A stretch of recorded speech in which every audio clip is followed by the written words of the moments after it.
Banyak gamers yang lapar dengan game turn-based RPG klasik dengan game yang bawa topik yang mungkin bisa dikatakan lebih dewasa ya. Ya, Clair Obscur Expedition 33 datang membawa konsep yang mungkin klasik, tapi dibalut dengan bungkusan yang lebih fresh, yang lebih modern, dan lebih relate dengan ekosistem gaming saat ini. Balik lagi sama gue Ajong di Kotak Game. Kali ini gue bakal review sedikit Clair Obscur Expedition 33 yang menurut gue mungkin adalah game terbaik saat ini untuk tahun 2025. Penasaran sebagus apa? Langsung aja pantau review ini.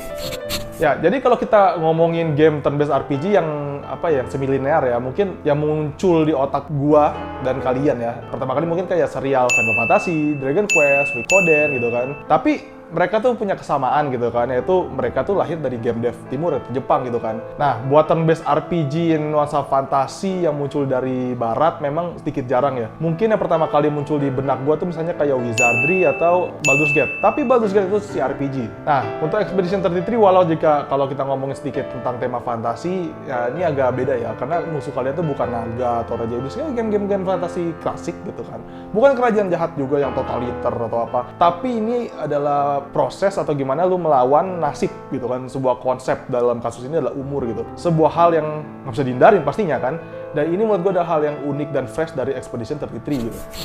Mungkin untuk buka topik review Expedition 33, gue ada idiom yang cocok gitu kan. Ini dari Benjamin Franklin, yang mana bakal gue parafrase. Ada dua hal yang pasti di dunia ini, yaitu kematian dan pajak. Kematian ini adalah konsep atau tema utama dari Expedition 33, dari mana pajak itu adalah waktunya mereka, umurnya mereka. Ini bakal dijamin lu bakal ngabisin waktu banyak banget di game ini, karena game Expedition 33 ini bisa lu gali cukup banyak, cukup dalam, dari sisi gameplay, story, dan karakter masing-masing gitu. Pertama-tama mungkin kita bisa coba bahas tema atau filosofi yang ada di Expedition 33, yang mana menurut gua paling menarik gitu kan. Ya mungkin bayangin aja kayak lu hidup di dunia di mana semua orang tuh udah tahu umur mereka gitu kan. Semua orang udah tahu kapan terakhir mereka hidup gitu kan. Dimana di Expedition 33 ini, kasus ini ya mereka di umur 33. Dimana kalau lu udah di umur 33, penduduk Lumiere atau lokasinya itu, lu bakal hilang gitu. Udah jadi abu kena Thanos Snap gitu kan. Nah, makanya mereka tiap tahun bakal ngirim sebuah ekspedisi ke sebuah pulau gitu. Dimana mereka nih, orang-orang yang dikirim ini umurnya udah gak lama lagi gitu, untuk membunuh sang Pentres atau dewa atau musuh utama di game ini. Premisnya cukup simpel kan? Nah, tapi umur atau angka yang Pentres ini gak random, mereka nih ngitung mundur. Nah, entah sejak kapan, kayak dari kapan atau angkanya di berurutan mundur, tapi seenggaknya dari jurnal yang bisa lu mainin, lu temuin di game, kalau nggak salah tuh ada Expedition 84, berarti seenggaknya dulu umur maksimum mereka adalah 84 tahun gitu kan. Nah, udah setengah abad penduduk Lumiere ini hidup dalam teror, ya mereka terima nasib aja ya, seperti yang kita tahu. Dan nah, tiap ekspedisi yang mereka kirim tuh selalu gagal gitu tiap tahun. Nah, sampai ke Expedition 33 yang lu mainin sekarang. Ya, ini mungkin cuma sedikit cocologi dari gue ya, tapi Lumiere kalau lu lihat itu mirip banget kota Paris. Tapi devnya bilang kalau ini bukan Paris gitu kan. Nah, karakter yang ada di game ini memiliki nama ya Prancis gitu kan. Yang mana menurut gue cocok banget dengan topik existentialism, yang mana ironis karena penulis ini game ini kayak isyaratkan muncul di game. Nah, kalau ngomongin filosofi existentialism, memang banyak banget penulis Prancis yang mencolok di topik ini, misalnya kayak Jean-Paul Sartre atau beberapa penulis lainnya. Tapi menurut gua rasa cerita dari Expedition 33 ini benar-benar menggambarin gimana perjuangan manusia sebagai individu yang memang sangat lemah, gak ada artinya juga gitu kan. Tapi dengan lu berkelompok dalam konsepnya dalam party di RPG gitu, rasanya nggak ada yang nggak mungkin gitu kan. Nah, juga selain itu kayak bagaimana karakter utama kita yang lu mainin, Gustav, juga memiliki trauma gitu kan, ketika wanita yang jitainya tuh harus hilang atau mati karena takdir gitu, karena umurnya dia gitu. Lalu prosesnya dia bangkit, dukungan dari partinya teman-temannya itu, menurut gue ini adalah oke banget, gamenya berjalan dengan mantep, dan ini kayak inspirasi dari penulis-penulis existentialism kayak Sartre gitu kan. Nah, bermula dari pendorong utama Gustav di Expedition 33 kayaknya tergambarkan sedikit layaknya kayak bukunya Sartre itu Lettre de Lenong, lanjut ke penduduk Lumiere lawan Pentres gitu kan, sebagai bentuk higher being gitu. Kalau nggak salah bukunya Le Existentialism and Humanism ditutup dengan perjuangan para Expedition 33 yang mana sebagai satu entitas bertujuan sama melawan Tuhan gitu kan, kasarnya ya, melawan nasib atau takdir gitu, melawan Petrus kayak Le Jamming de la Liberté. Tapi memang semakin gua mainin game ini selama beberapa hari nonstop, ada bumbu-bumbu yang mungkin terinspirasi juga kayak dari karyanya Franz Kafka, Fyodor Dostoyevsky, dan juga Friedrich Nietzsche. Pandangan Gustav dan partinya juga menemani dirinya kayak anggotanya kayak Mel, Lun, sama Shiel. Seru banget dan banyak lagi seperti itu. Sebenarnya nggak cuma mereka, cuma gue nggak bisa kasih tahu karena spoiler, tapi solid banget gitu. Nah, mungkin waktunya stop bicara pendahuluan karena gue tahu apa yang lo pengen denger, apa yang pengen gue bahas, itu adalah combat gameplay gitu kan. gameplay, combat, dan battle apa sih yang bedain Expedition 33 dengan RPG lainnya gitu kan. Pertama mau gue tekanin adalah Expedition 33 itu game RPG klasik yang fokus kepada turn-based RPG mereka. Nah, dan kuat juga di narasi ya. Tapi ada sesuatu yang berbeda di mana game turn-based RPG juga nggak sekedar kayak lu jalan, main, pukul, nunggu gitu kan. Lu nggak kayak ganti-gantian doang gitu. Tapi lu juga harus ada aware, lu harus ada sigap ketika lu main dan hadir di Expedition 33 ini. Konsep ini memang nggak asing mungkin buat beberapa gamers dan bukan hal yang relatif baru banget karena game turn-based RPG yang punya timing juga bukan hal yang unik secara teknikal. Nah, kayak setiap serangan lo harus ada action button yang lebih lo harus tuh pencet gitu biar damage lebih gede, atau dodge atau parry gitu, ada jump juga. Beberapa mekanik ini bisa lo temuin juga di game turn-based RPG lainnya kayak Sea of Stars. Tapi gua harus appreciate gimana konsep ini muncul lagi karena menurut gua konsep ini sangat underused saat ini. Selain itu juga ada juga free aim yang buat game ini semakin fleksibel dengan dalam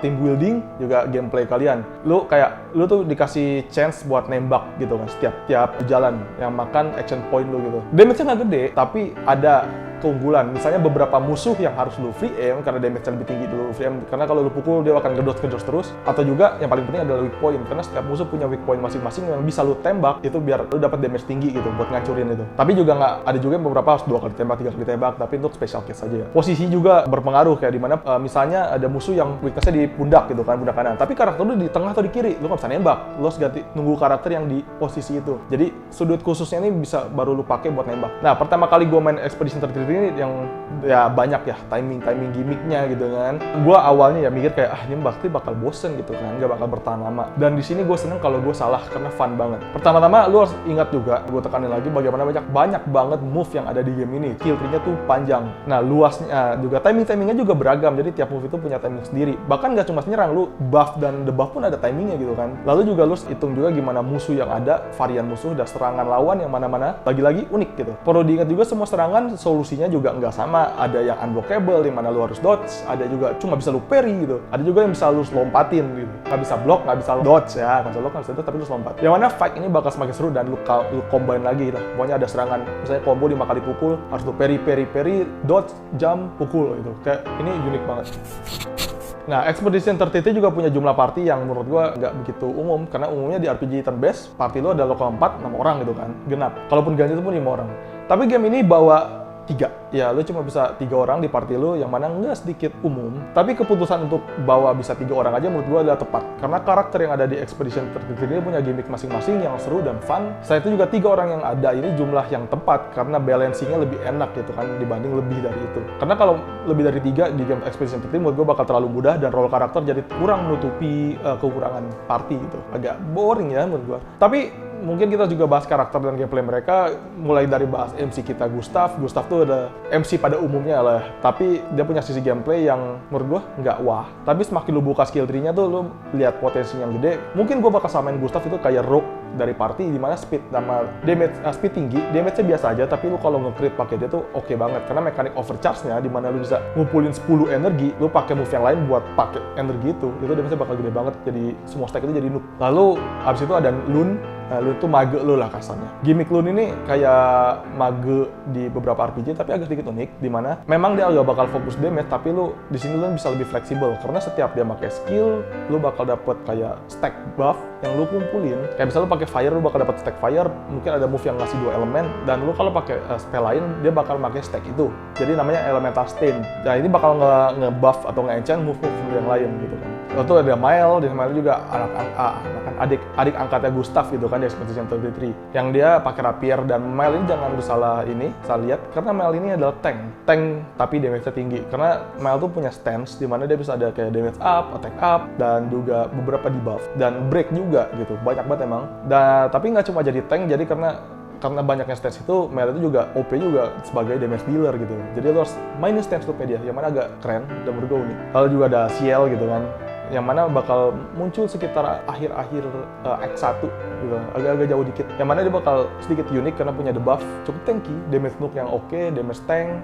dodge tank, crit rate juga bagus. Dia kuat semuanya gitu. Jadi tapi nggak terlalu OP, bukannya dia OP banget karena dia harus manfaatin foretell-nya dia, yang manfaatin resource, juga beberapa skill atau equipment-nya dia yang ada up and down-nya gitu. Jadi mungkin gua bilang Ciel tuh cocok sebagai red mage atau dark knight di RPG lain, kayak misalnya kalau mau sambil dari Final Fantasy gitu.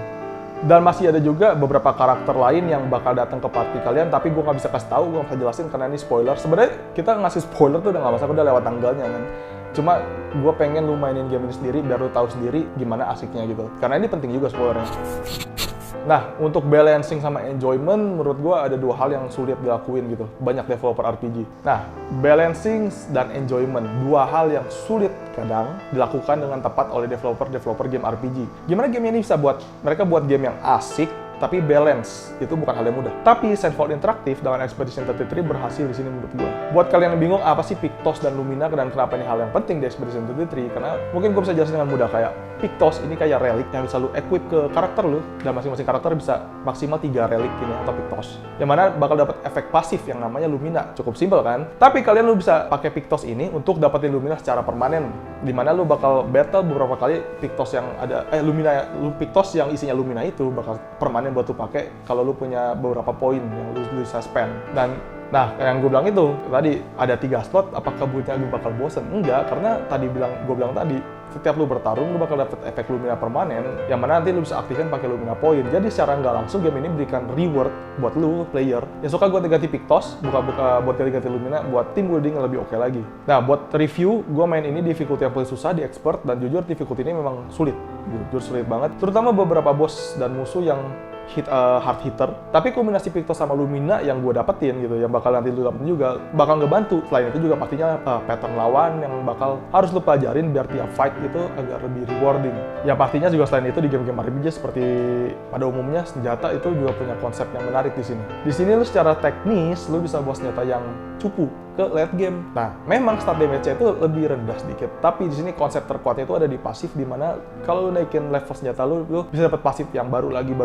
Maksimal kurang kalau ada 4. Nah, tiap senjata juga punya elemen yang masing-masing yang mana pengaruh ke skill yang lu pakai lagi gitu. Tapi sebagai game RPG, jangan lupa juga salah satu poin penting di game ini, yaitu late game. Tapi buat Expedition 33, tenang aja, karena late game ini gak bakal terlalu ngebosenin buat lu. Ada beberapa optional boss, juga enemy yang bisa lu hunting, juga variasi mereka yang semakin beragam juga gitu. Tapi kalau kalian butuh tantangan, ada juga sejenis kayak Endless Tower lah gitu. Dimana kalau lu main tuh kayak nggak habis-habisnya, tapi lu buat ngetes limit lu ya, limit testing aja. Jadi gua tuh sebenarnya nggak gitu gegali lagi lebih dalam, karena ada spoiler ya beberapa. Tapi apa yang ada sih seperti apa yang lu dengerin, apa yang lu bayangin dari Endless Spike kayak di game-game RPG lainnya gitu. Nah, Clair Obscur Expedition 33 adalah game yang fantastis menurut gua, sebuah masterpiece yang datang dibangun cuma 30 orang dengan passion yang menurut gua terasa hangat. Gak berlebihan, tapi juga nggak under-deliver. Expedition 33 adalah passion project yang mungkin lebih dari sebuah passion project. Ini adalah love letter. Expedition 33 memang bukan game dengan genre yang baru, bukan game yang narasinya avant-garde atau mekanik-mekanik yang wah gitu. Bukan mekanik yang baru, enggak itu semua. Tapi Clair Obscur Expedition 33 mampu membalut semua sisi atau aspek yang membuat game turn-based RPG jadi sukses dan seru. Jadi buat gua 10 dari 10 atau 100 dari 100 memang cocok buat game ini. Clair Obscur Expedition 33 menurut gua, bahkan gua berani ngomong, adalah salah satu game terbaik yang gue mainin beberapa tahun ke belakang. Sebagus itu memang dari kalian wajib banget coba main game ini kalau belum coba cicip. Nah, itu dia sedikit review dari gue aja mengenai Clair Obscur Expedition 33 yang mana seru banget buat game RPG satu ini. Lu semua wajib coba. Buat kalian yang puas dengan review gue, mohon bantuannya buat like, komen, dan subscribe video Kotak Game dan kanal YouTube Kotak Game tentunya. Mungkin itu aja dari gua, dari Ajong. Semoga lu semua puas dengan review gua. Semoga kita ketemu lagi di kesempatan selanjutnya. Gua Ajong, gua pamit.